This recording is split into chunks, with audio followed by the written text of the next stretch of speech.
So last time we talked competitive, and this time we're talking dive comp.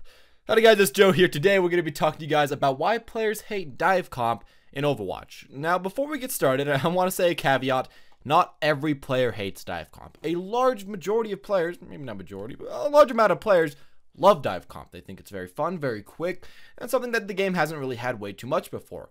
Of course, that's true. However, if you're one of those players and you can't really seem to understand why other people dislike it or why other people wish that it would change to something else, then hopefully I can tell you guys a little bit from there. And if you're a player that doesn't like dive comp, tell me if you think I'm correct on my reasoning to why you don't like it, or if you have a completely different reason in the comment section down below. As well with that, if you want to hear any more videos of me talking about stuff about Overwatch in the future, hit the subscribe button and leave a like if you enjoy the video. With that said, let's just talk about the main reasons why I feel like people don't really like dive comps. And there's four main ones, at least in my own opinion.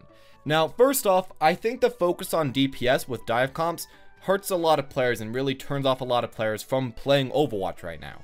As it is, and as it always has been, DPS is the role that people mainly like to focus on. You know, they have the most outplays, the most damage, the most kills. You know, it's the most impressive role, and that's what it's always going to be.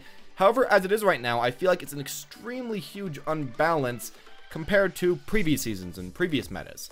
As it is right now, DPS is so powerful that you can bring 3 to maybe even 4 if you're lucky into a competitive game and still win from there. Of course, having tanks and supports is very beneficial, but most people right now are telling you, play DPS. It's the only way you're going to carry yourself out, and that's what most people are listening to. I feel like just how dive comp works, where you can put down all these DPS characters together, jump on the enemy backline, front line, wherever, go in with maybe one Winston, one Lucio, and still do half okay, really perpetuates the idea in a lot of people's heads that they can just main DPS, that they can just play that one hero, because there's a 3 out of 6 chance you'll get that, maybe even a 4 out of 6 chance they'll get your hero, so you're just going to only play them. I feel like while dive comp doesn't necessarily enforce this and force this to happen, it does allow this to happen where no other comp really did. And what that causes is a lot of players frustrated by the fact that nobody's playing any of the other roles.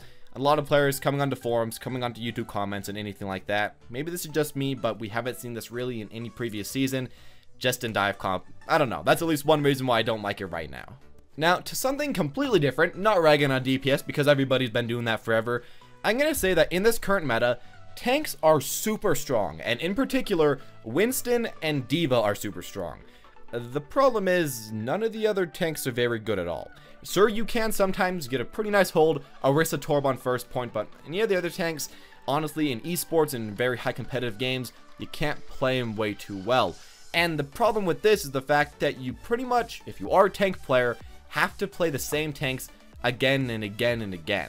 And while they are, you know, semi-fun tanks, you know, Winston's a pretty fun backline diver and D.Va's a pretty fun damage stopper, I guess. I feel like the problem with them is that they don't really have way too many huge plays that they can pull off and huge outplays that you can show to everybody.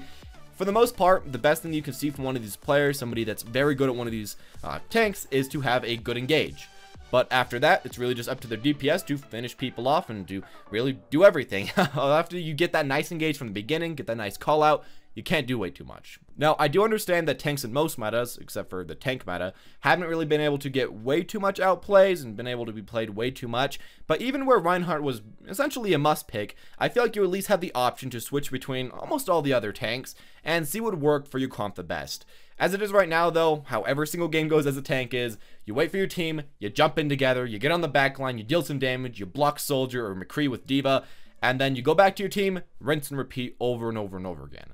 I feel like at least with Reinhardt, you know, you were shielding for sometimes, and you went in sometimes, and you tried to back off sometimes, and you had a lot of different flavor of gameplay, and with, you know, a multitude of different tanks helping the Reinhardt, it was kind of flavorful. But as it is right now, you dive in or you don't dive in. Those are the main options, and I feel like after you do that 10, 20, 30, 100 times, it gets kind of boring, and I feel like a lot of players are just kind of hoping for something new. I know that every meta will get stale after a certain amount of time, but I don't know. I feel like with dive comp, it's so much stronger than any other comp that we at least right now need a little bit of change. But overall, I'm going to say the last 2 roles have been pretty strong and overall not way too bad to play. However, the people that here that complain the most and dislike this meta the most are the supports.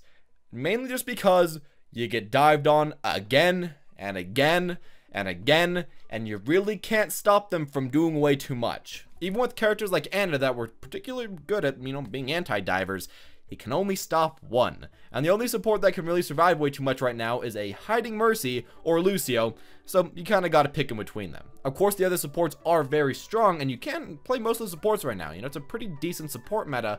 However, it's annoying to play the majority of them. You get hit so many times, and while they are still strong and are still definitely needed, it's frustrating to play them. As well with this, your teammates always expect you to stay alive, even though you're getting dived on by 4 to 5 people at the same time. And yeah, I could say, you know, support's good, support's strong, support is needed, but support is very aggravating to play right now, way more than it was before, where you'd maybe have 1, maximum 2 people getting on you from the backline, maybe a Genji and Tracer. Now you can have Genji, Tracer, Winston, and D.Va all at the same time. Yeah, if you don't think that's frustrating, I don't know what's going on. And the final thing that I feel like people don't like about dive comps that has nothing to do with any specific character, any specific role, is the fact that a lot of matches feel really flip-floppy. Now, of course, if you watch esports, it doesn't feel quite as much. You know, you can generally, you know, get a good feel about who's gonna win, whatever. It feels pretty nice. And even when you watch high elo, it can feel pretty consistent. However, when you're watching medium to low elo gameplay, or even just masters or below, I feel like a lot of the times these matches feel a ton more flip-floppy than any other meta. Again, with the Ryan shield, or with an Orisa shield, or with any other shield where you slowly push up, you can feel the slow grind going up, you know, whatever. You know, maybe there's a few picks sometimes, but overall, it's a pretty consistent push. However, as it is right now, essentially how it works a lot of the time is that people won't be able to do anything for like 3 to 4 minutes, and then suddenly they win dive after dive after dive, and they've gotten all the way through the map. And you're probably sitting there like, what? What just happened? I know that I personally felt like this happens a lot, and when you're trying to counter dive, while sometimes you can do it amazingly, if they happen to, you know, get a pick or two and then dive on the 4 of you, then dive on the 2 of you, then dive on the 4 of you, I feel like there's just so much spiral effect and so much snowballing that goes on right now that sometimes it can feel like you don't even know who's gonna win before the match is over.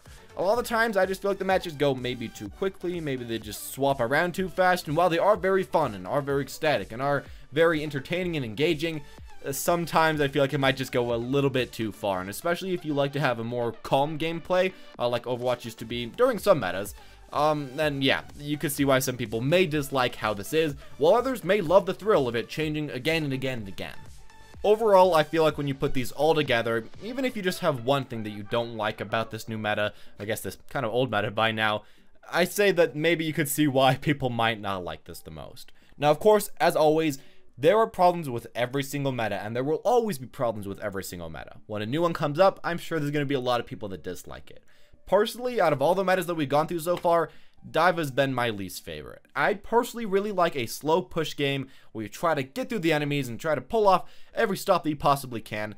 But I do notice that not everybody does like that, and everybody does have their own personal opinion. And if you do like a different way of play, make sure to tell me down in the comment section down below, because I really do appreciate how we're all different and how we all like different ways of playing Overwatch. I guess that's why it's fun to have different metas, because sometimes you can play a lot, and sometimes you can just maybe wait for the next season to come around. Anyways, as always, guys, thank you all for watching. If you enjoyed, make sure to hit that subscribe button. Hit that like button if you want to see any more stuff like this in the future. As always, guys, thank you all for watching, and have a wonderful day.